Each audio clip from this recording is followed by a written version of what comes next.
Hello, everybody. This is RCK. I'm glad to have you back here again today. Hopefully, we can learn something, or hopefully, I can teach you something in a way. Today, we're going to be going over a late age nation, being Patala, reign of Nagas. This is a very fun nation. I really enjoy it. I enjoy the way it looks. I know a lot of people say it's a bit on the weaker side for LA. I would much rather wish this nation was in a different age. I feel like they could definitely be in a different age. They're just put in the wrong place. As far as the lore goes for them, this is a predecessor from Bandar Log from MA. Bandar Log, as far as the process of going from middle age to late age, the Nagas showed up to Bandar Log, and I'll read from the part that's above us. With mesmerizing stares and dancing serpentine bodies, they entranced the Bandarlog and claimed their empire as their own. So at the end of the day, they didn't even have to fight, and they put themselves on the very top of the pedestal, being the highest on the social ladder. And as you look through the units here, you can definitely see, and it is proven that they start off as the Makartas, and they go through the units, and the smaller they are, the lower they are on the social ladder. And then on top, on the very top, even above the larger apes, which are form the majority of the military for Patala or in Bandar Log at the time, you still have the Nagas place themselves even above that, being on the very very top of the social ladder, which is really really interesting. Um, so it's pretty fun. I like the sprites for this nation. I like the Nagas. I like the way it look. I think it's a lot of fun. You have a lot of fun paths and a lot of fun things you can do with them. Overall, this nation prefers heat scales of +2. I would probably raise that up to +3 normally. These are cold-blooded mages that you're going to be using a lot of. So the fact of you don't want it to ever be cold in your provinces, at least at home, and you want to watch out for when you're fighting colder provinces or colder nations. It's not saying that you can't do it, but you have to be very mindful. Other than that, you do have a lot of other animals. Just about almost all of your troops except for the Nagas, I believe, and I will click on them just to make sure. Cold-bloodeds. Okay, yeah. The Nagas do not have the animal tag to them. So all of your animals, which is everything else except for the Nagas, can be charmed or animal charmed very, very easily, since usually enough all of the animal troops will have lower magical resistance, which is very, very scary for you going into the late game because almost everyone's going to have that magic, and if they have any nature mages, they're definitely going to be casting it and then turning your own troops against you, which would be very, very unfortunate. Um, as far as the military goes, um, multiple missile troops. Not a fan of that since the only missile troops that you have are going to be short bows and long bows. Yes, the larger apes with the long bows, they do deal a good bit of damage, but it's still really not enough for the very, very high protection in the late age as seen. And they just really can't match up to a crossbow. If any of these units had a crossbow instead, I would probably recommend getting those units, but none of them do. Even if one of the small Vanara or one of the atavi infantry or anything had a crossbow instead, they would probably be very, very useful. And with a low gold cost, probably more than likely a higher resource cost, which is a little different for this nation since most of your units are going to be lower, or they're not low resources, but they're fairly low compared to other heavily armored things. Um, but yeah, trying to not get sidetracked off of that. Um, any kind of crossbow would have been extremely nice for this nation, but you only have short bows. And with your lack of fire magic, you're not going to be able to do things like flaming arrows. You also have a lack of air magic, so you're not going to be able to do things like wind guide. So it's just really not cut out for you to have archers in the late age being short bows. It's not, I mean, I feel like that everything has a place at a certain time, but usually enough, you're not going to be wanting these. I'll go ahead and start going over the sites. Well, actually, I didn't finish the magic and the rest of it. Let me get through this first. I'm getting sidetracked. Magic is water, earth, nature, and astral. You have Very low nature, surprisingly. It's going to be, I think, all your recruitables have at least nature 1, and then there's a possibility that some of them will random up to nature 2. It's not that big of a deal due to the fact of your high water magic. You'll be able to easily um, go through conjuration and contact some naiads. At that point, you'll have a water 3, nature 3, and from there, you can go even higher into nature, of course, which will be very, very easy for you. So, not too worried about that. Um, as far as water goes, you can get up to water 4 on just your recruitables, which is very, very nice. As uh, as far as the water magic in general, yes, there are a handful of good spells, but the even better spells that you see a lot more in the late game are going to be like cold fatigue spells and a lot of things like that, and that's just something you're not going to want to cast. Um, you can cast things like Quagmire and stuff. That would be kind of interesting for your nation, since all your Nagas, if you're deciding to use just Nagas in a way, they do have Swamp Survival.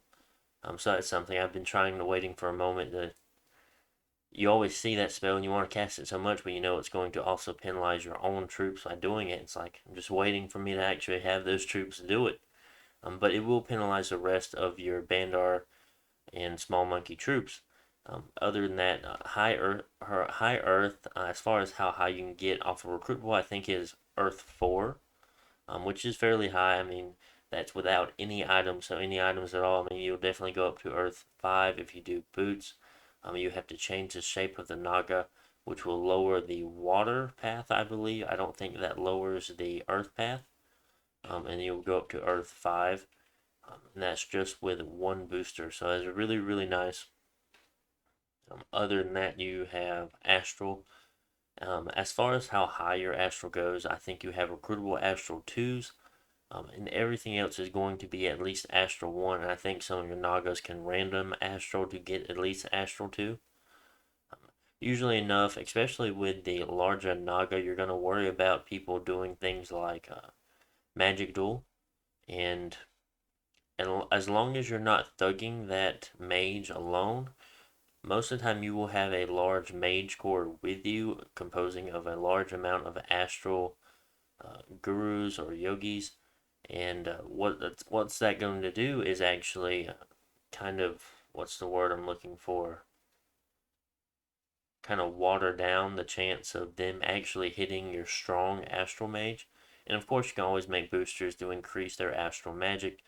Um, but I think nations will be more scared of you using astral or you using magic duel against them than you should be them using magic duel against you. Just keep in mind that your 2-turn recruitable mage is only an astral 1 if he doesn't get the other randoms for it. So you don't want him to be going in a battle by himself. You're going to be wanting a lot of astral 1s or astral 2s with him, so that will greatly increase your chance of him not getting hit. Um, I mean, there's also a good chance that their mages die from the backlash of them targeting your troops as well, so that's something they will have to worry about. We'll go ahead and head over to the priests. As far as your priests go, you're going to have a recruitable holy 2. Everything else, I believe, is going to just be holy 1s, which is unfortunate. You're not going to have any holy 3s, other than your. I think you might have a summon or two that might be a holy 3 or a holy 4. But other than that, as far as the early game goes, until you get to that point, you're only going to be having your prophet as a holy 3. Standard forts, not too bad. It could be a lot better, but at least you have standard forts being a monkey nation, which I think all the monkey nations have standard forts, but it might just be a few other nations that don't have standard forts. So we'll go ahead and look over the sites like we normally do for these overviews. We'll look at those first. First here we have Patala. It's a 2 water gem site and 1 earth gem site, along with the Nagas you're able to recruit from it. And then next we have the Jeweled City, which gives you 1 Astral Pearl, and then these other Nagas that you recruit from your capital. So altogether, your magic sites for your capital is going to be 2 water, 1 earth, 1 astral. Not too bad. If I could trade the water for anything, I would honestly either want one nature or another astral, probably preferably another astral, just because of how much stronger astral can be in the late game. And then the only reason I say nature is for you can go ahead and get a small stockpile of them up, because I mean every bit's going to count in the late game, because the the magic site count is going to be much lower, and it's going to be a lot harder for you to have or a lot harder for you to get magic sites. This is not definitely not EA. You're not going to have like 2 or 3 magic sites almost a province. You're going to be lucky if you find 1 or 2, um, as far as per province goes in a way. So we'll go ahead and look over the units. Like I said before, as far as lore wise go, the social class will start here from the left and go all the way right, excluding the elephant. I'm not sure where the elephant fits, since that is a non. That's just more of an animal than the monkeys that have some sense to them at all. Not saying elephants don't have sense either, but the elephant is being led by monkeys in that sense. So I think he would be somewhere along here, maybe. But either way, we'll go ahead and get started with the Mercata here. A 5 gold, 1 resource, 3 recruitment point unit. You're going to be able to make a lot of these guys, but at the end of the day, do you really want to make a lot of these guys? You're looking at them: a strength 5, magical resistance 7, protection 0, morale 7, undisciplined animal unit that only has a club attack of 8 damage and sticks and stones of 2. Um, this is chaff, and even being chaff, the size and strength makes it to where it has a very, very low siege strength and siege, even lower siege defense. So, I mean, you're really not going to want these guys for anything other than maybe arrow fodder or something along the lines. Just something to fill the ranks, maybe, to make sure that troops don't attack the rear or things as such. But even then, these guys are going to be chewed up really, really fast. I'm surprised that their defense skill is so high, though. That is very interesting, but everything else is so garbage that it doesn't matter. Next, we're looking at the Marcata Archer. Basically the same thing. They're going to have cost you 1 more resource, but that is because they are giving a short bow instead. These guys might be a little bit more useful, just because, I mean, as far as the front line goes, looking at it, it's so tough to decide. But as far as squares go, say if you lined up here and then the enemy lined up here and they attacked, all of these guys are going to be sitting at 6 a square, whereas all of these guys, yeah, they'll be 6 a square too, but even the squares behind the first square and behind that square will be able to shoot, since it's a range of 35. So I just feel like these troops, even though they're 1 less damage, they are pierce damage compared to the blunt damage of the other unit, and they're just able to cover the field with the arrows faster than the other units can hit them, or as far as the other Marcata units could hit the enemy. So if you had to use them, I'd probably pick the Archer over the other one, but it's not really that big of a deal, I suppose. Other than that, I mean, they can be recruited in castles, but they can also be recruited in all forests that don't have a castle in them, so that is also very interesting. Next, you also have the Atavi Archer, which can also be recruited in forests as well. As far as this goes, it's just a better archer than compared to the Mercata Archer, and I do think it's definitely worth the 2 extra gold that you're going to put in for it. Yes, the damage is going to be 2 more, but I mean, you're looking at a bigger unit that has a much better attack as far as when they go into combat. They are also stealthy, which is very, very nice. Maybe you can use some stealth raids with this, some very, very small, low costing stealth groups. I mean, in all honesty, you really don't need all too much to defeat 6 PD. Also, depending on what PD it is. If you're fighting heavy cav, you probably won't be able to win. But if you're fighting barbarians, you can probably win. If you're fighting militia or light infantry, you might be able to win. Other than that, I think your next one here, the Atavi infantry, they are also stealthy, so that is very interesting.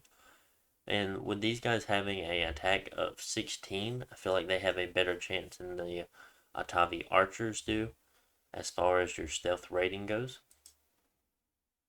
My next one is a very interesting one. I kind of like this one.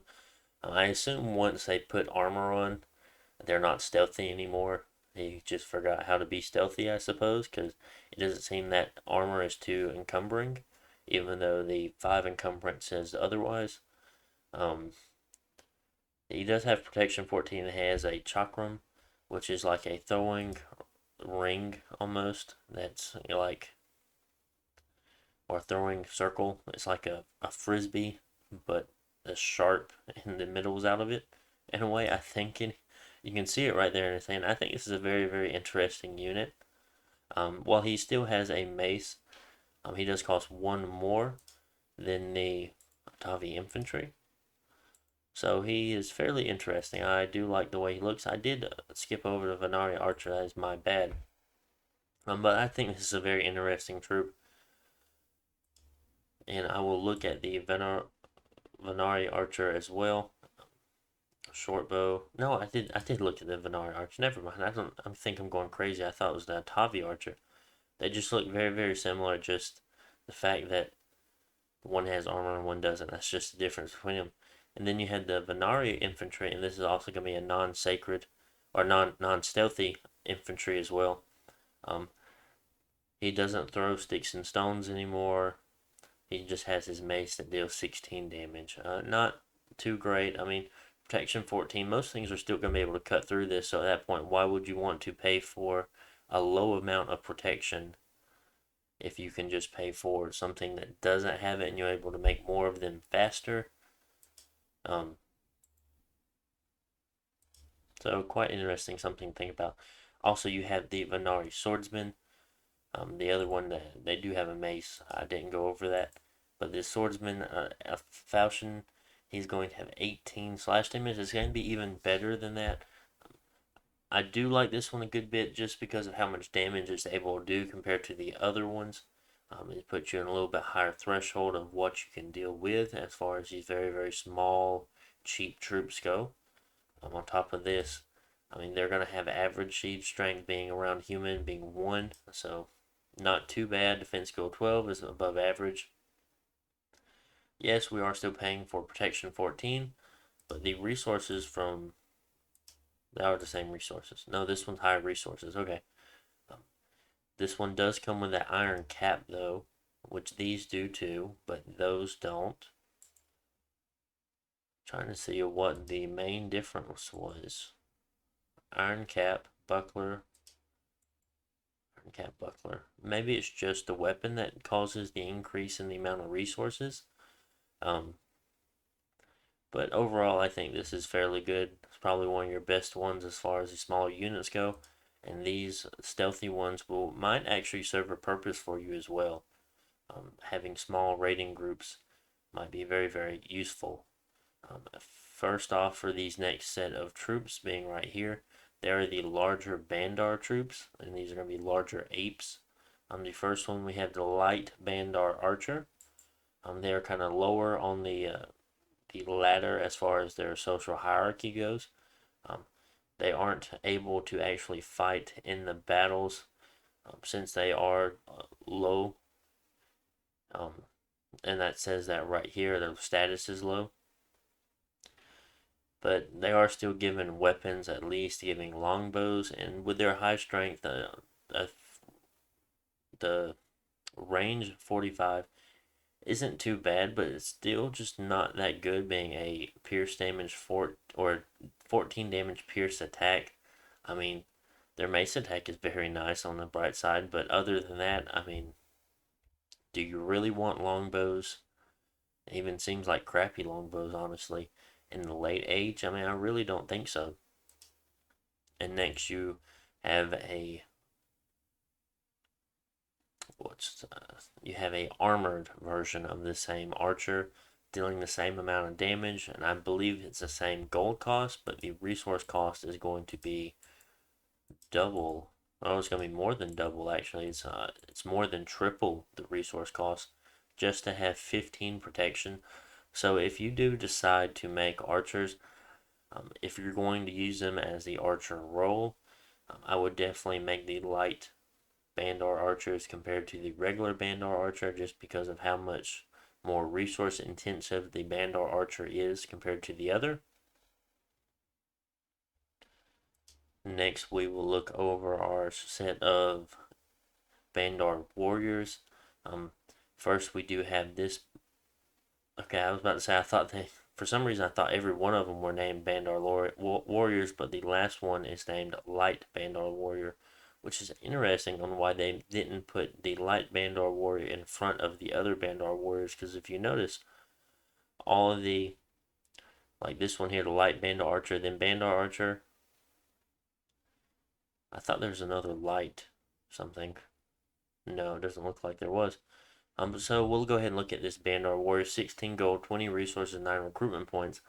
Not too bad. 18 hit points is nice, being above average hit points as far as humans go. It's about double what humans are.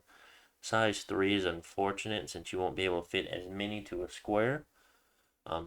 15 protection is decent.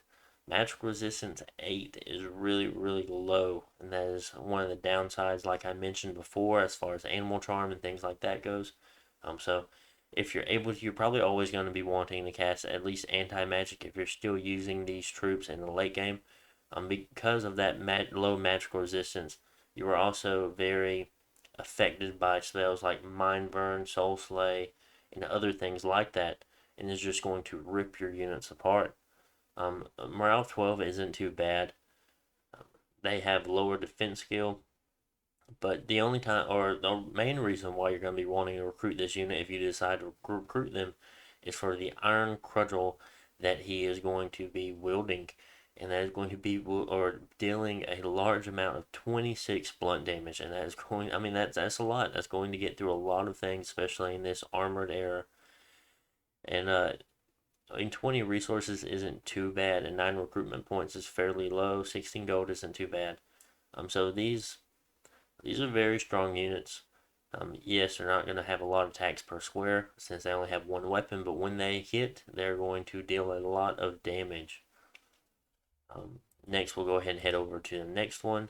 It's just your Bandar Warrior, and even still, even due to the fact that this is not a two-handed weapon, it's just a singular-handed weapon. He does have a buckler, so it's going to help him against archers. Still low magical resistance, and that's something you'll see in all of them, which I didn't mention before now. They're all going to have low magical resistance, and he's still going to be doing 21 damage with a mace. So lots and lots of damage. I believe all of your troops actually have magical resistance 8. Makar does have magical resistance 7, so they have even lower. So very, very unfortunate. Other than that, as far as that goes, just average. Other than strength, it's kind of higher. And this siege strength is very, very nice. These guys are 2.3 per. What are the criticals? There are 2.3 per 2, which is really, really nice. These guys will be able to siege things down very, very fast if you have a large amount of them. And just like the previous Bandar Warrior, they had the same amount of hit points and gold cost, while also having the same amount of resources and recruitment points. So they cost the exact same, which is interesting as well. Average attack and defense skill, not too great, but that is okay. And then next we have our light Bandar Warrior. It's going to be the same gold cost. It's going to have a mace, but it is also going to have sticks and stones that he's going to be able to throw. He is missing his helmet though, which is a fairly big deal since I would expect people to have a lot of crossbows and things as such. So when you get hit in the head by an arrow, you're pretty much done for. Attack skill and defense skill is still the same. Still the same 21 damage. Mace attack, just you don't have a helmet, and that's going to decrease the amount of resources that is needed for the unit by 7. Overall, I think I would prefer the ones that had a helmet versus the ones that didn't have a helmet as far as these go. It's a little different than the archers in my comparison between those because at this point these are going to be your frontline troops. Whereas the archers, they're not going to be frontline troops. When are you going to want a archer that has protection? Because you're not going to want these archers in combat. And that's why I said you should probably pick light Bandar Archer versus the Bandar, but in this scenario, you should pick the heavily armored one because these guys will be in combat. These guys will more than likely be your front running troops because you're going to be able to mass them a lot easier, and also these troops as well if you decide to go that route. They're just fairly weaker and you have a higher chance of losing a lot of them. But anyway, you're going to be able to amass these Bandar troops a lot more than you're going to be able to amass the Naga troops, even though, yes, you're going to want Nagas. You're just not going to be able to make as many Nagas as you want. And the light one's okay, but due to the fact of him not having a helmet, kind of makes me not want him. Because even if you do buy crossbows from other places and decide to not go with your light longbows, I mean, they're still friendly fire. It's still a thing. So just having more of a chance of saving your units from headshots and things like that, and just increasing their lifespan is going to be very, very helpful. Before I go over Nagas, I will look over the War Elephant. 100 gold cost, 64 hit points, size 6, protection 11. Very, very average. Magic resistance is his lowest, being 6. Morale 9, average. Tusk attacks that, like I said, most of the elephants you're going to see that this is what they're going to look like. Some of them might be a little bit more expensive, some of them might be a little bit cheaper. This one is on the less expensive side, I believe. I think when you see more expensive ones are around 120-ish. I think the hit points stay the same as far as they go. Protection 11 is nice. Usually you'll see lower protection, so that's not too bad. Interestingly enough, when we go to my expansion screen, I actually did decide to do elephant expansion for a change. It's something I've been wanting to try, and we will talk about it for sure. As far as your Naga Sacreds go, we'll go ahead and look at them. Starting off, we have the regular Naga. He can be recruited in your capital and in caves, which will give you a really good reason to go and grab some caves, if you're able to anyway. Just to have a higher amount of sacreds. We will look at them. So 20 gold, 2 resources, so very, very cheap. They're very, very low armored. By low armor, I mean they have no armor. 17 recruitment points, not too bad. Especially for what you're getting. You're getting 16 hit points, size 3. Protection 5, which that is all natural protection. You have magical resistance 13, which is so much better than the rest of your troops. Morale 11. Strength is okay at 12. Attack skill and defense skill is very average. Precision and combat speed, you're not needed. But look at all the different attacks that this unit is going to have, and not only that, this is going to be a sacred unit that is not amphibious. Is it amphibious tag? Yes, it's an amphibian tag. So you're going to be able to go in and out of the water and not be penalized. You also have poison resistance. You are a magical being, so you have to keep that in mind. Only certain leaders can actually lead magical beings. Cold-blooded, which is kind of a downside, but you do have swamp survival, and you do have spirit sight, which is really nice. You have this hypnotize attack, which is pretty cool.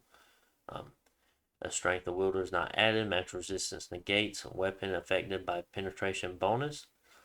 Doesn't affect mindless beings.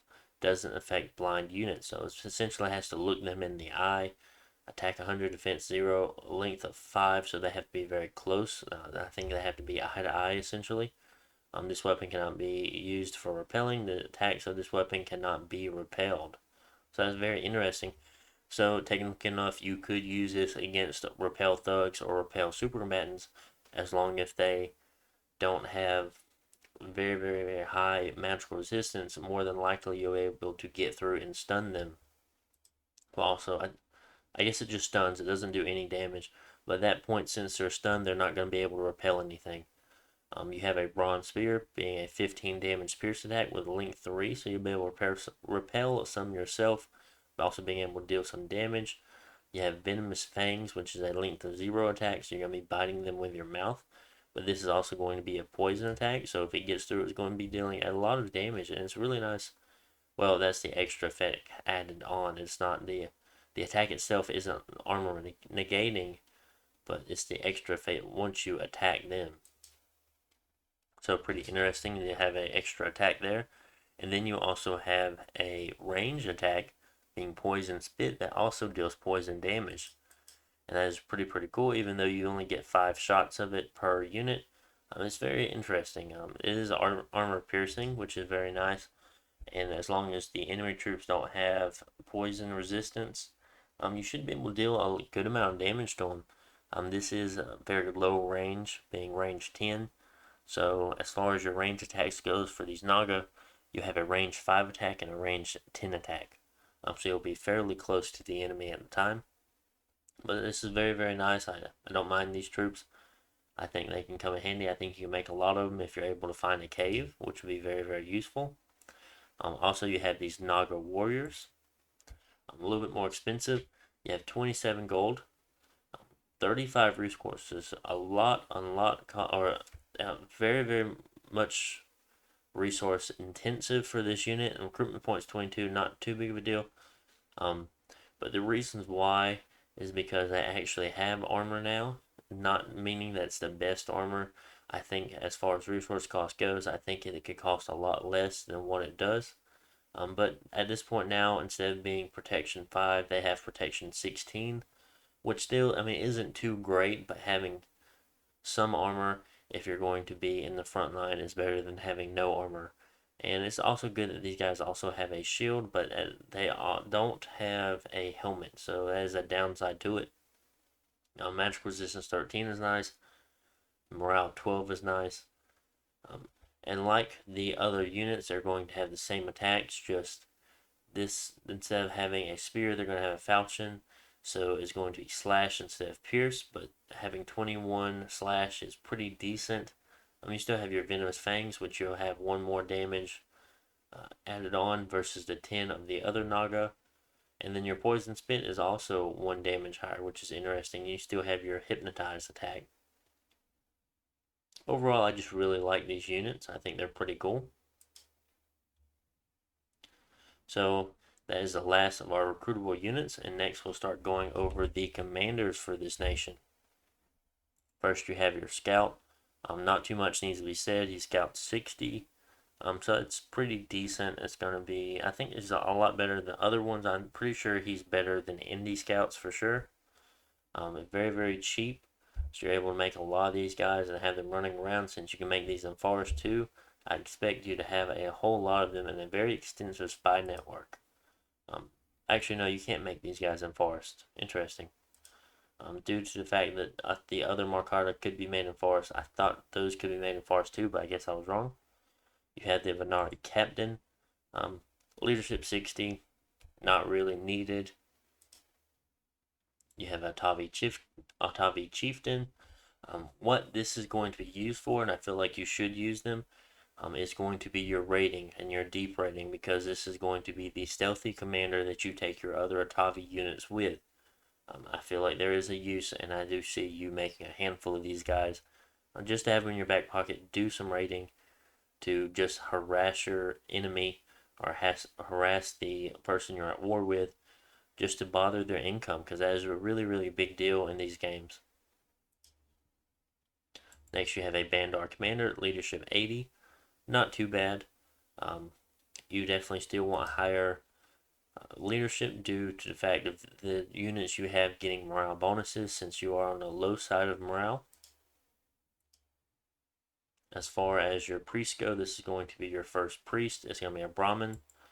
He is a priest 1. You also have a tag here of reincarnation. It's actually a very interesting tag that I don't think we've seen yet. And I will go ahead and click on it and read it out to you. It says reincarnation 50. This unit has a chance of being reincarnated if it lived a successful enough life. Depending on its action, it will reincarnate as a higher or lower form of life. Truly enlightened ones may achieve unity with the awakening God and become part of the divine dominion. Only experienced units and commanders have a chance of reincarnation. It is possible if he dies within friendly dominion. The value indicates the maximum chance possible of the successful reincarnation. So that's quite interesting that any units you have die, if they're experienced enough, they have a chance of coming back for free. So that is pretty cool. Next, you have a Yogi. This is going to be your first mage. This is going to be an Astral 1. He is also sacred, and he has reincarnation. He's the animal. Very low morale, which is unfortunate, but thankfully enough, whenever you're a communion slave, you're not going to run away, so you're not going to have to worry about it. 55 gold, very, very cheap. 1 resource point, 2 recruitment points, average as far as that goes. Yes, his hit points are low. He is a small monkey. Protection 1. You want to keep him safe. If he gets hit by arrows, he's going to die. Upkeep is only 22. He is very, very cheap. As far as your upkeep goes, for sure. These guys, you're going to be able to have a lot of them, and you're not going to really notice it just because of how cheap they are. These are also going to be very, very good research monkeys for you, pun intended. 55 gold for 7 research points, and that's just at a same or magic skills. More than likely, you're going to be taking magic 3, so it'll be 55 gold for 10 research points. So that's going to be very, very nice. Next, you have the Guru, and this is going to be your next Astral Mage. A little bit more expensive just because you're getting more paths on him. He also has reincarnation. So you're looking at your Astral 2 Nature Mage. These guys are going to be very, very nice. Morale of 13. You're not going to have to worry about them running away. Protection 1, you will have to worry about them dying, though, to arrow fire and other things. If any units get to them, there's a good chance they're going to die. 160 gold, a little steep. Well, not actually enough. I don't think that's steep. I think that's fine. I feel like that's fairly priced. These units are also sacred. But these, when you want astral as far as in your communions go, if you want to be casting astral spells, these are going to be your communion masters for that, and then the yogis as the communion slaves. Next, we'll go over the fun part, being the Naga commanders, and I'm going to go ahead and take a sip of water.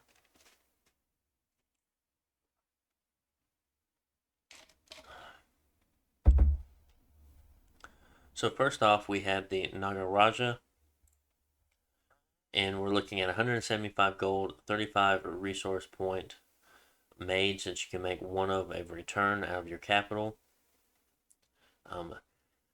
A water 2, earth 1, nature 1. He is also a holy 2 with leadership 80. Not too bad amphibious. What I can really see with you doing with these units, they're not going to have any random paths. They're going to be like this all the time, and they also have another form, which I will show you later on. What I can see you doing with these units is making them into thugs. Really, really strong thugs due to the fact of you having earth, nature, and water, which is very nice. You're also unsurroundable, which is really cool too. With all the attacks you have is going to be nice. There's a lot of cool things you can do with these thugs. You can do Iron Skin, Temper Flesh, Iron Will, to make sure he doesn't run away. Liquid Body, Quicken Self. There's a couple other water ones I'm not thinking of, or Moss Body. I believe it's called Moss Body when you have water nature. With the gym, you can do regeneration if you're worried about it. There's also a handful of other things you can do.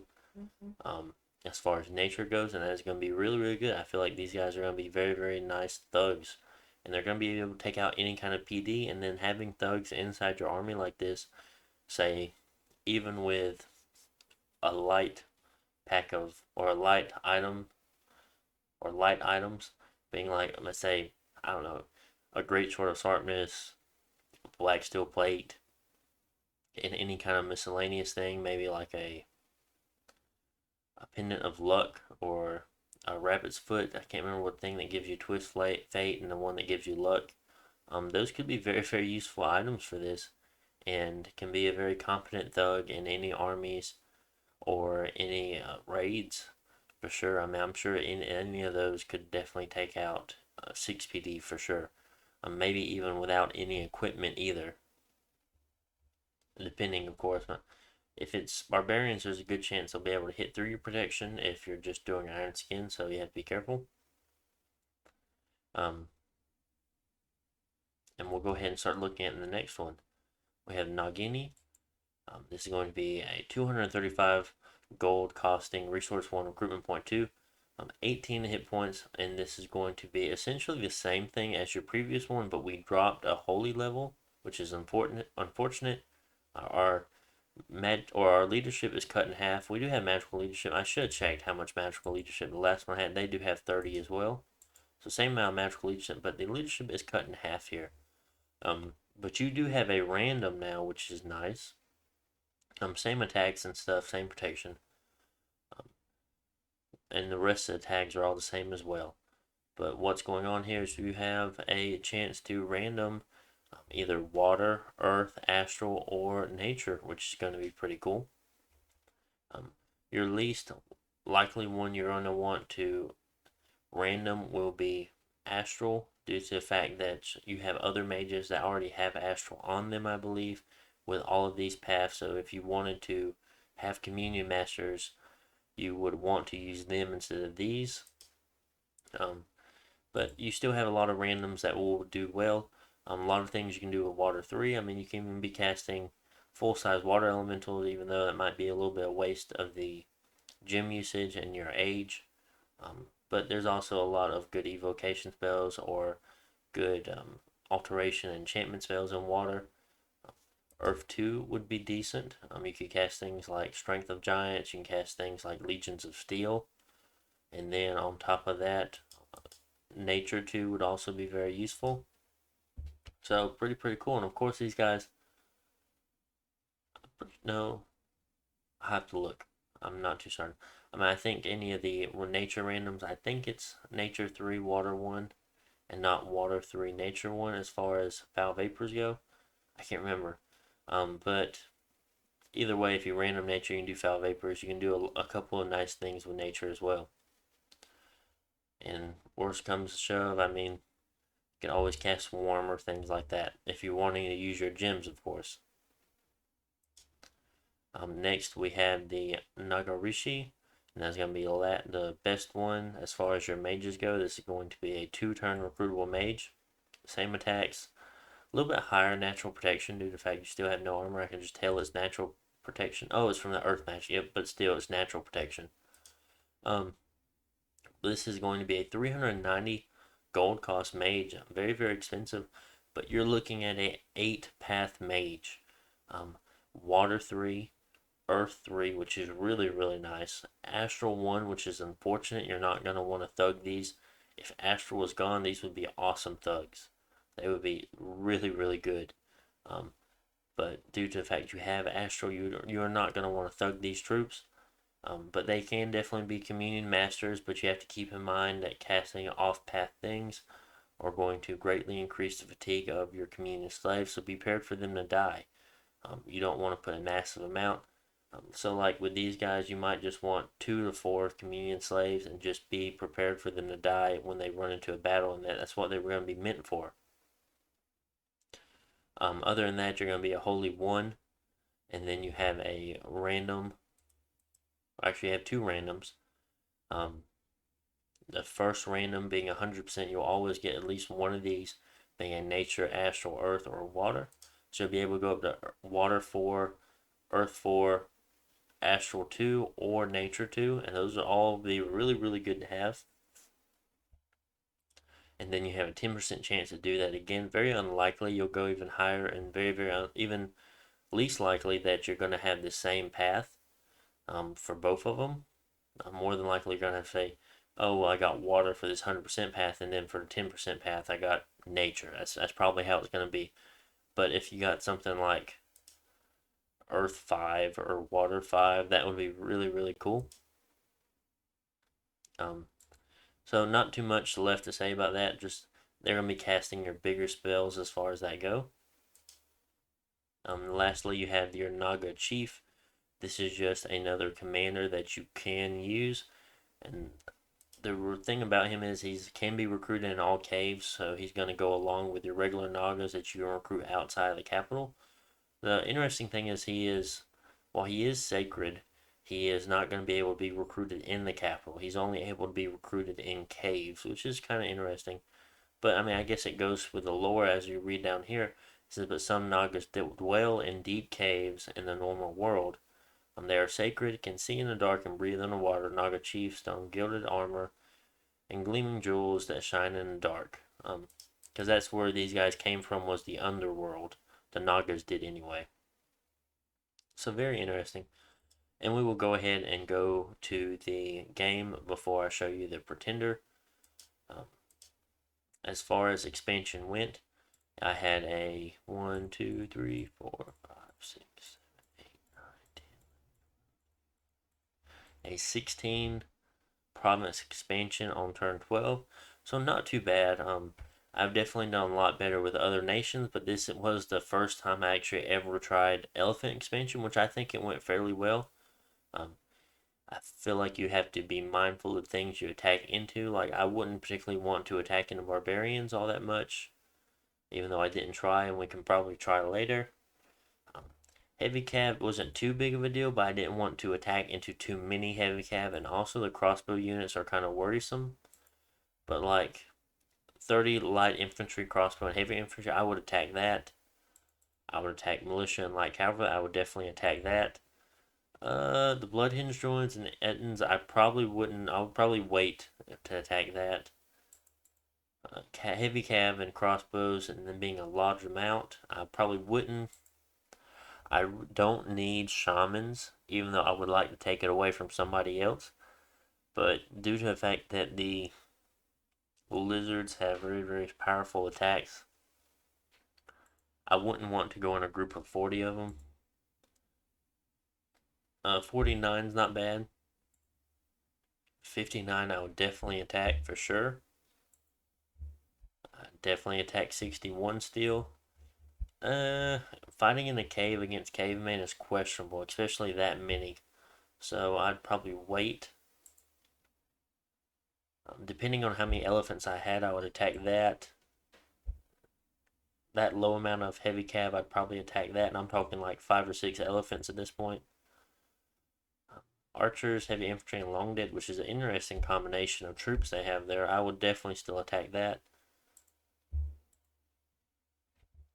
And we will watch some replays of just how I set it up. I just essentially put the elephants in the front and the commanders in the back.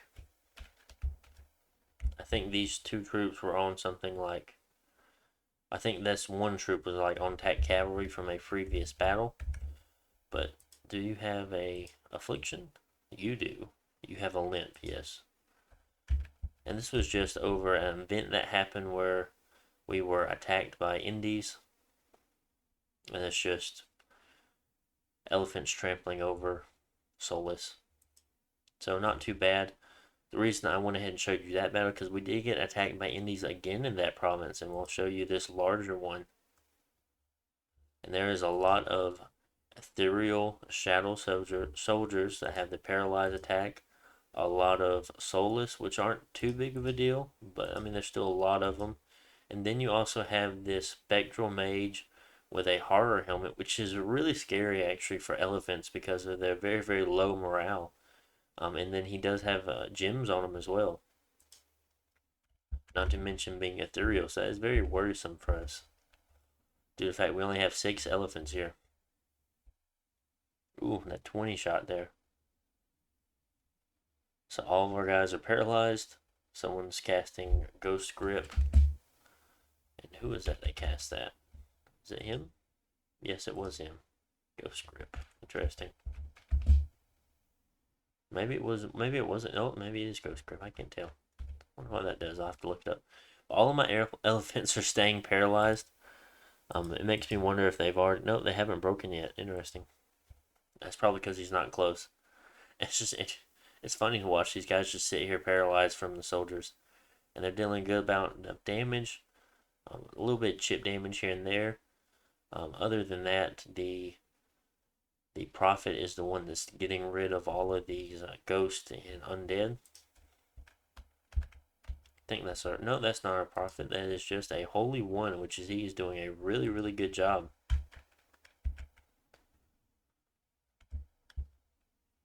And our elephants are leaving now. And it looks like their spectral mage also ran. We still have 2 here at least. So, very, very interesting battle. Um, I could have sworn that was, maybe I just didn't look back far enough. That probably was it. I was about to say I was almost positive our prophet was here, and that's who was dealing all of the most of the damage as far as that goes, being the larger banishment spells. Because it's like a holy one. I mean, a holy one's gonna be good against undead, but it's not gonna be that good.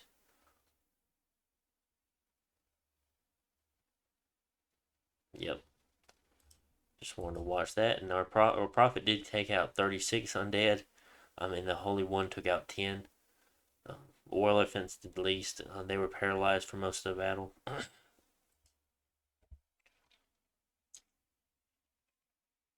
Next, we have another battle here. We'll go ahead and watch this. We have 8 war elephants. As far as the game goes, or you're gonna be wanting to pick high income provinces over high resource provinces, due to the fact that elephants are so expensive, being 100 cost per turn. I mean, 8 elephants, you can definitely make 8 elephants a turn. It's not hard, as long as you have around 900 income. And being in late age, um, your income, a lot of your provinces are going to be very, very income based in a way compared to resources. So, and I mean, even with us recruiting these 2 mages, we could recruit even more elephants, and that's 1, 2, 3, 4, 5, 6, 7, 8, 9 elephants, and then 2 Nagas. So I mean, we are definitely making a good, decent chunk of change here by turn 12. The few turns before that, I think we're making around 6 to 7 elephants a turn. But now that it is turn 12, and we would technically be done with expansion. I am pretty sure by this point we did have a nice event where we got these 3 mages. We would essentially be done with expansion. I'm sure this would already be filled up by other nations over here, being all of this, probably this, and this. So we would probably cut back on the elephants, focus on either making a palisade. As far as where we would put it,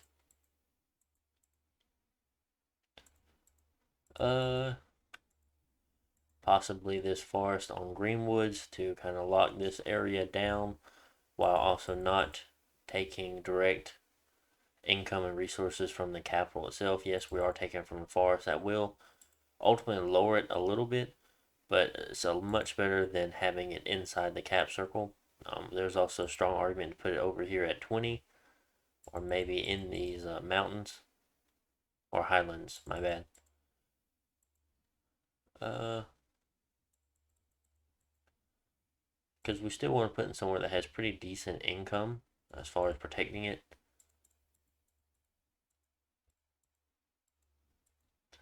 Possibly Copper Canyons due to the fact of how many resources it has due to the Great Iron Mine.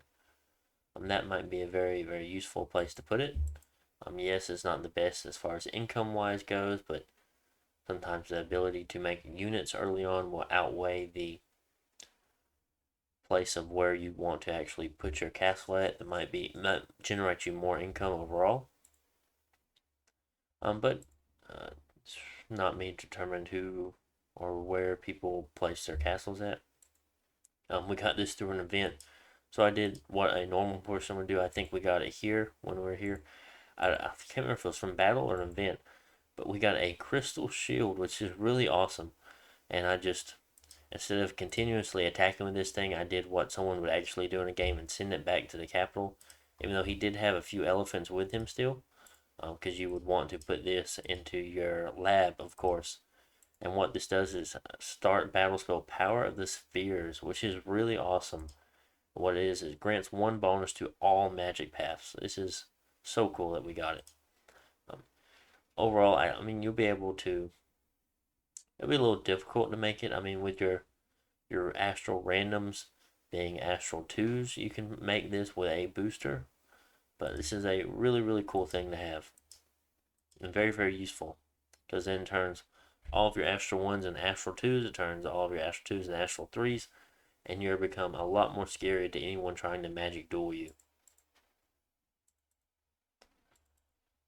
I think expansion went fairly well. Being the first time I expanded with elephants. Other than that, I expected to expand with. I didn't want to expand with Nagas. I just felt that they just weren't going to do as well since we couldn't make as many of them since I only took Dominion of 5. I considered doing light Bandar warriors, these here, because you're able to make a lot of them. And in the beginning, I know I said that I would prefer the ones with helmets, but due to the fact that we were just able to mass these guys out more in the beginning, I would want these guys, and then once year 1 ended, I would move over to either the regular Bandar or the two-handed weapon units. And even still, I mean, you can make a lot of these guys still. So you can make just me. So regardless, I think you can probably still go with either one of these or a combination of which as your expansion, or any three, deciding on how you want to do it. I mean, of course, you'll be able to make a lot more light Bandar warriors than you would of either of these, but these are just stronger units. I don't think you could really do expansion very well with Makartas or Atavis. Vanaras maybe. I can see it. I can see something with that working out, but it's a little sketchy. I feel like you're going to lose a lot of troops. I started recruiting these 2-turn recruitable guys here, while also recruiting, because we are in a citadel. We do have three commander points per turn. So this turn I just had enough to do another mage on top of that. I sent this first one out, which was a earth random, to just start site searching for us, because the sooner we get it, the faster we're going to get gems, and it's going to be very, very useful. I'm making this a mage here so I can lead my 20-some Nagas that I've created into the water and go ahead and start securing the water outer the outer side of this water here, or these 3 provinces. I highly doubt I would be able to get over here, while also I'm sure there would be a water nation in there as well. Even though LA only has relay, I wouldn't want to contest him this early on in the water.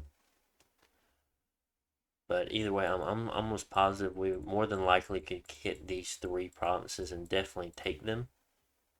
Due to that, I will end the turn and just see, or end the turn once or twice just to see if we can. And I'll end turn. Magic site found. That's cool. Let's see what we found. Earth and nature site, so that's pretty cool. What I would do with him is I'd move him over again. I'd put these guys here. I'd do hold and attack closest. I would do cast spells, cast that spell, do blessing probably 3 times. And then I would want to do something along the lines of Bark Skin. Is this poison? I guess. I don't know. And, 60. Oh, that's scary. Might have to wait on that one. I don't want to lose all my sacreds. I should have made more sacreds, or I should have.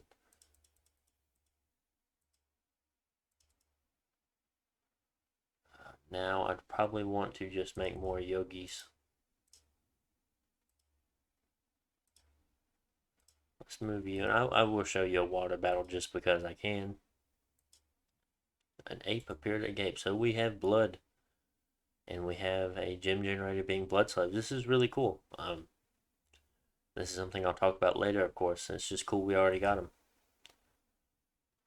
Not that any strategy depends on him. It's just a nice thing to have.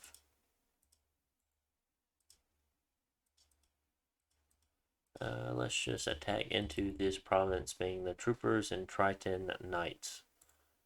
I wonder if we set them to attack cav would be better. So that is really cool. I didn't think we'd get a hero that soon. But I mean, there's always a chance of you getting a hero depending on what turns are available. So we will watch this water battle just because. I'm doing their blessing.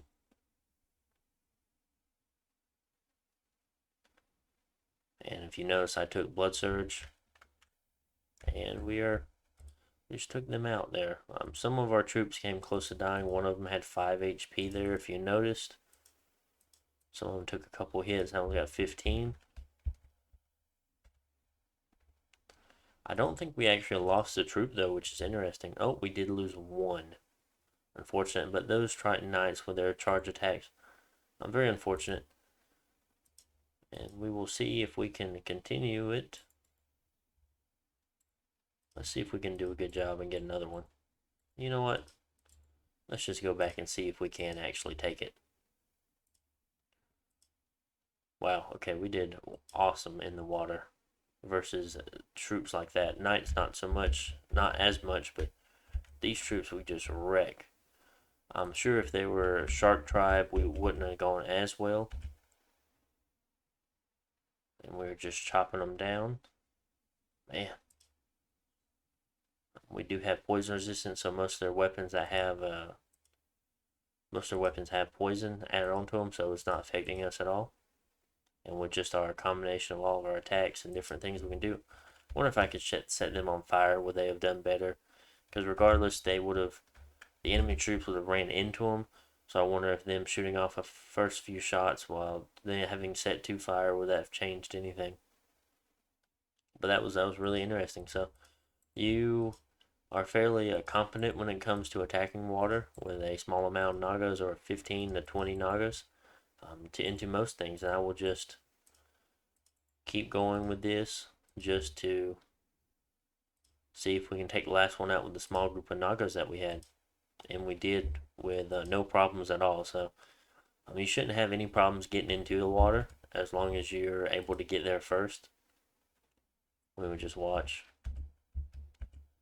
them go through these guys. So sketchy. With this guy was, I mean, protection 20 is not bad, but I feel like these guys would, well, they might not be able to get through protection 20, but still. And there they go. So pretty awesome. Really good expansion there. So I will head over. I will quit this game without saving. And I will bring up what I made as far as the Pretender God goes. I made Age. Patala. I ended up taking the Monkey God here. Just because he was only worth 60 points, and I didn't really plan on getting too many other things. Oh, what did I do? Oops, my bad. Okay.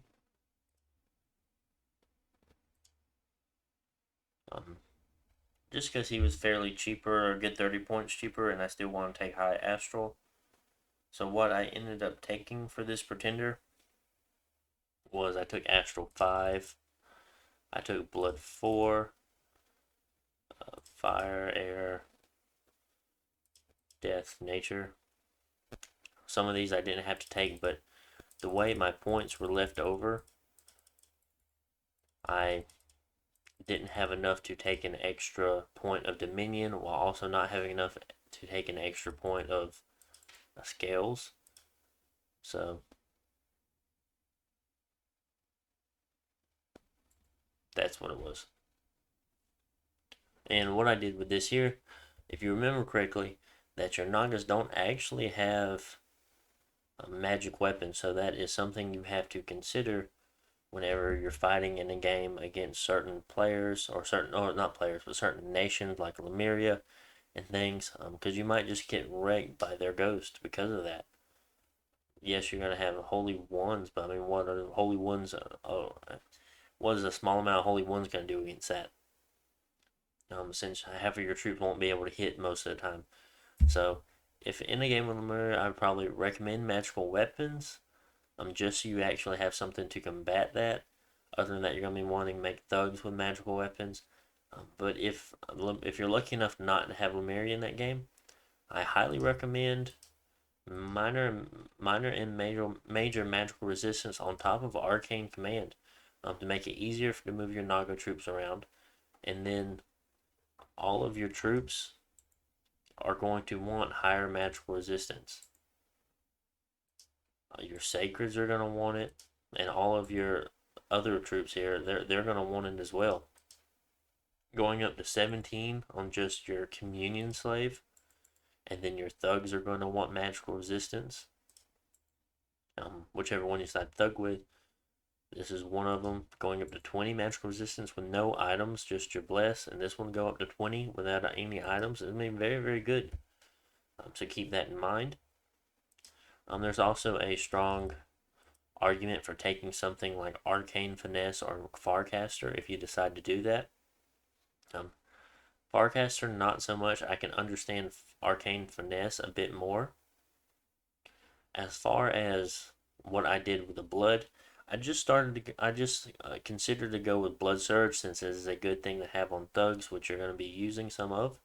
It was also good for your Nagas. And other than that, the only other thing you can do is get Strength of Flesh, which is only going to give +2 strength, which can be good at times, but you're going to want to have a lot. Like when you give a Strength Flesh, you're going to be wanting a lot of strength, not just +2 strength. And then 1 extra XP, which really didn't matter all that much. I just considered Blood Surge to be better than both of those two. So Blood Surge. As what I took for the Bless that you saw in the expansion game, or maybe it was magical weapons. I don't remember. It probably was magical weapons. Other than that, we did take Imprisoned and took Dominion 5. Not too bad. I feel like this is going to open you up to a lot of spells that you can cast. Being the nation you are, you have a lot of astral conjuration spells we'll go over, and you have a handful of blood spells. And due to the fact that you're not going to have any blood mages other than a hero you might get, which we did on that one turn, you're going to need rather high blood magic too, and that's why I went ahead and put it on your pretender. And I think 4 to 5 is the highest you're going to need. And once you're at 4, you can make a Bloodthorn, which will get you to 5 easily. At 5, you can make the armor that gives you extra blood, and they go up to 6 if you need it. So you're at a good path right there, being at blood 4. Your god would probably be pretty decent if he site search your capital for a turn or two to give you enough blood slaves to actually get to the first blood spell to give you blood mages, which we will go over. But recommending it, I probably wouldn't blood search my capital. It's kind of risky sometimes, the amount of population it kills, which isn't too bad since we did take growth 3 as far as the capital wise, since you'll probably outgrow it faster than they can cause the population to die as far as one blood searcher goes. But what's also going to happen is the increased unrest is going to really affect your income as far as your capital goes, so that's going to be very bothersome. Magic 3, Luck 3, Growth 3, Heat 3, Order 3.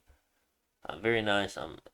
Be great if we could go Production 3, but I felt like it was the least needed out of everything. Not saying that Luck is needed. Usually I dump Luck, but in this occasion I decided not to and just take lower productivity because I just didn't feel like our troops needed it as much. I mean, when we make Nagas, we're going to be making them out of our capital only. So we took fairly low Dominion, so it's not like we can make a lot at one time. And then our rest of our troops, if we want to make them, keep clicking on the wrong one. I mean, 20 resources is not too bad. I mean, if you put a castle in a mountain or a highland or mountain province, I wouldn't do a cave. But you probably want a cave for your Nagas though. So there is that. I didn't even consider that when I was saying it. So quite interesting. And then next we will go over the magic as far as your national spells go, and I will take you over to the Mod Inspector. I hope You hope it worked. Hope I'm just not sitting here talking to nobody or talking to you on a blank screen. I should be looking at. Yes, I think I fixed it. Let me resize the screen a little bit. I don't know why it's just not the right size that I need it to be.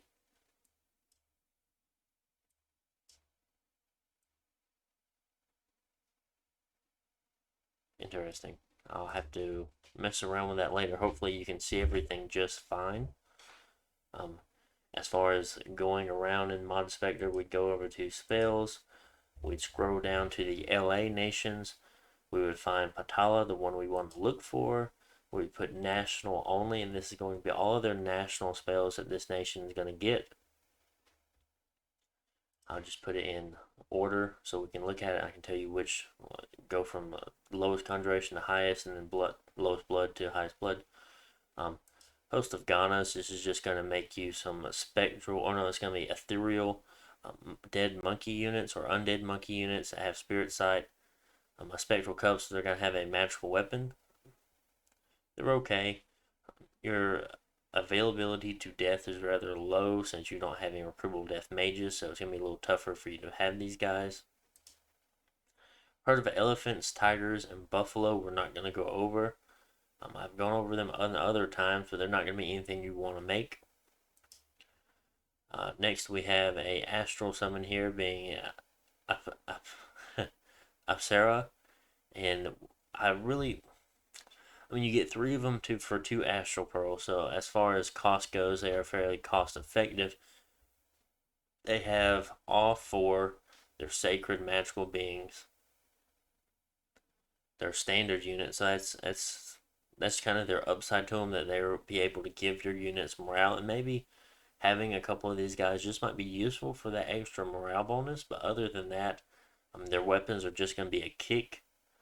So if you ever summon these guys, it's going to be for the morale bonus for sure. So I think they do have a purpose in that sense. Next you have Contact Yaksha. It's going to be for 25 gems, and it's going to be 2 nature, 1 earth path requirement.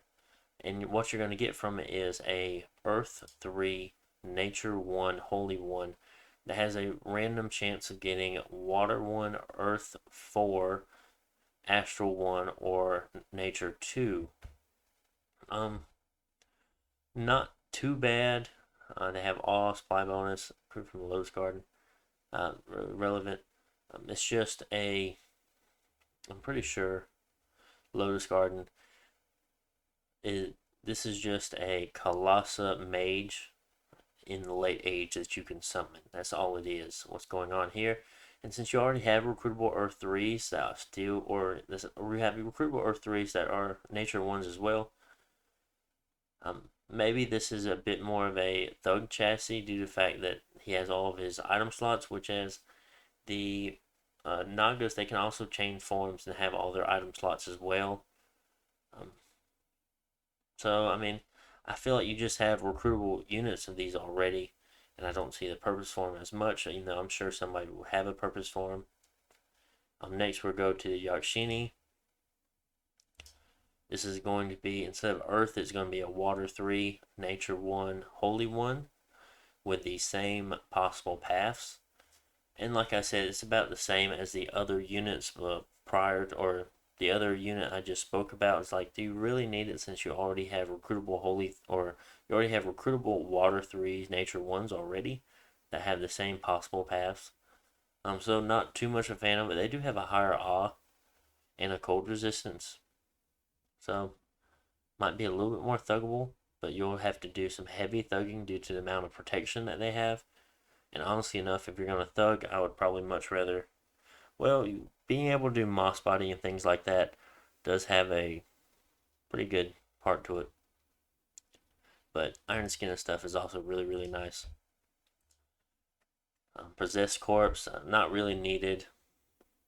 I don't really see a purpose for them. Garhavas, they're standard and they have awe, so they'll give you additional morale, but It's going to be 6 for 18 instead of 3 for 2 gems. So if you want to spend 18 gems and get 6 of them, maybe just at a premium price, you definitely could. But if all you're using for is the standard, I mean, they're still sacred, but if you're going to use them for a standard, I would just make the other ones. You have the Vanara. This is going to be a way for you to break into air, just going through astral. So it's going to be a air 2, astral 2, holy 2. So pretty cool. Can definitely help you break into air. Next we have the Sada. Essentially the same thing. The only difference is that now you finally have a summonable holy 3, which is very, very nice. This is still a nature 2, but due to the fact of him having 4 hands, a head, a body, and a feet, and a miscellaneous slot, I can see them being very, very thuggable, cloud trapezing, decent astral mages. I feel like you can definitely do a lot of thugging with this due to how many hands they have. They also have all 3, so that is really, really cool. Just looking at it, I wanted to check back that they do have 2 hands as well, so they can also be, I wouldn't say possible thugs, but they are flying. Then they could do teleporting and cloud trapeze. But Astral 2 is kind of sketchy. Astral 3 is a much better amount of Astral to have. Next we have the Vada, and that's going to be at Conjuration 8. Path required is Astral 5, and it's going to cost you 45 gems to have. And this is going to be a Air 3, Astral 2, Holy 3 Mage. At this point, you really don't need any higher air unless you are wanting to make items or have other air summons, because your other astral air mages are going to be able to join a communion and cast any spell you need them to cast. So that is the upside to having a large amount of astral in your nation. But I mean, with this guy here, you can have 2 communion slaves underneath him, and then you can give him an extra, I can't remember if it's an extra gem or just need air 4, and then you can cast things like oh goodness, what's the spell called? It's where you give all your troops misform. Fog Warriors, that's the name of the spell. And then we have another astral here, and this is going to be, is that the one I just looked at? That's the one I'm looking at. No, this is just it's the Astral 3 Holy 4. So pretty cool being a Holy 4. You'll have access to another spell or 2 being Holy, and that's going to be a Battle spell, I believe. I could be mistaken, but I know they changed from nation to nation, so I definitely could be wrong on that. But they only have a head, body, feet, and 2 miscellaneous slots. It's okay. They do spread Dominion, which is interesting. So that's kind of cool. Let me close out some of these. I'm having trouble looking at them. But that's going to be a whopping 55 astral, for both of them, a 55 astral summon there. So it'd be a big loss if you end up losing them. And this is kind of where you're going to actually be able to have fire, air, and death access all in one commander, but it's a holy one. Not the best, but you're not looking at them to be high holy. You want all the cross paths you're able to get off of him. So he has storm power, fear, a forge. Well, he has an anti-forge bonus, I guess. He has 3 eyes, which is interesting. 4 hands, head, feet, body. This is a very, very thuggable mage. This is very nice. Decent protection already. So really, really good. But it's very, very costly. That's the only thing. And you're not going to be able to get him till Conjuration 9. It's going to be very, very late game. So the other things that you can do with this nation, you will get Lanka's some of his national spells as well. So we do have a lot of blood things that we can do and definitely go into. You have the Rakshasa here, which is a sacred demon. 10 Blood Slave for 3, not too bad, but if you have other things to save Blood Slave for, I would probably save them. Feast of the Flesh, just another recruitable chaff unit with 50 for 15 of them. They are sacred steel. Hit points 35. Protection 4, just low protection is very hurtful. Ashrapas, Chaos Power, Berserkers, Dark Vision. Okay, attacks. 3 for 11. It's something you have to test with these troops and see which ones you like to have. You have the Rashasha Warriors, and they have the Iron Cudgel as well, dealing a lot of damage, I am sure. Chaos Power, which we're not going, not Sloth, but Turmoil. We're not going to end up going Turmoil for this, so you have these guys here, saying Habalas, 30 for 3 of them. Stealthy. Interesting. Chaos Power, Dark Power. They have Moon Blades. That is very nice, actually. Those are very nice anti-thug weapons for magical beings. What's going to happen is it's going to, whenever the Moonblade hits, it's going to deal 3 times the amount of damage it would normally deal. So that is really, really good against any magical beings anyone is thugging with. And just to show, no, it's 2 times magical beings, not my bad. 2 times the damage versus a magical being. I thought it was 3 times for some reason. In Blood 6, you're going to get our first Commander summon, and it's going to be a Daikani, and that's going to give you Air 3, Death 1, Blood 3. Whereas this is fairly high for the cost. I feel like it will be able to get you into, if you want to use someone else to be doing your blood or empowering blood so they don't get horror marked or anything, I would be using these guys instead. And on top of that, I mean, these can join into communions. You don't have to worry. I mean, you can do blood communion stuff now. You can do errors in your communions. You can do death in your communions while not sending your god out there being threatened by dying in any way. So really, really cool. And I'm sure these guys are very, very good blood searchers if you need to start searching for that. I mean, you can also do things like vampires. You can probably go into vampires fairly easily. Next, we'll look at this next commander. It's the same as the units before, like I said, with a Moonblade. It also has a Dusk Dagger, which is interesting. But this is the commander version of those units, so it's like an anti-thug chassis for sure. Being only 35 blood slaves isn't too bad. We have the Danavis, or Danavas. Pretty interesting units here. Size 6 units. Hit points of 92, fear, chaos power. Looks like they have 3 to 4 hands. No, they have 3 weapons in every hand, and then they have a buckler for their 4th hand. 12 protection. I feel like these are just fun units to make. Well, they are sacred, though. That's interesting. They are sacred. So that is pretty cool. Possibly do some fun stuff with that. And then finally, this is why I added 1 death to my Pretender chassis. Because, like I said, going up to Blood 5 would be easy for us once we start our Blood economy or get it rolling and off the ground. And then just having an extra item on there would be great, and we'll be able to cast this. This guy is pretty cool. You don't want him sitting in your provinces for sure, because he gives unrest +5, has fear 8, chaos power, dark power. I've seen some cool things with this, but another really cool thing with him is that every time he starts a battle, he's going to cast darkness, which is going to be really neat.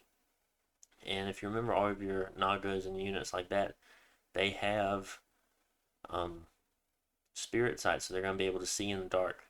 So is this unit and other units like it. All your other demons and things, they're going to be able to see in the dark, which is going to be really cool. This is a Holy 3, Blood 2, Death 3, Air 4. So it's going to be really, really cool mage here. be mindful because he is a demon. They can do like so like a holy scourge or something like that, which is like it's not a mace, but it's like man, I can't forget. I don't remember the word, but it deals like 2 or 3 times more damage to demons. So you have to keep that in mind. They could do some anti-thugging against you for sure. But this guy would be really awesome to bring in some battles. So having access to this blood will greatly increase your abilities in the late game for sure, because blood is always more of a late game magic path, and that would be really really neat to have. Um, so it's just something you can. It's just somewhere else you can take your nation in a way. You don't have to be tied down to just having water, earth, nature, astral. You do have other options, and that's what I'm trying to show you in a way. Hopefully enough everyone enjoyed this national overview that I had. If you have any comments or suggestions on how I should do things, be sure to let me know. I'm always looking forward to changing things or making things better the best I can. Hopefully you guys enjoy me going over the mod inspector. I've been trying to do that more lately. I think that showing you guys going through mod inspector and showing you some of the national spells actually helps. I had a few people ask me about national spells, and sometimes I went over them, and sometimes I didn't. I'm going to try to continue to go over them as I do these national overviews, of course. So, guys, this should be the Friday video, I believe. So you should be expecting on Monday another series video. So I hope you guys have a great weekend, and I'll see you on the next episode. So see ya.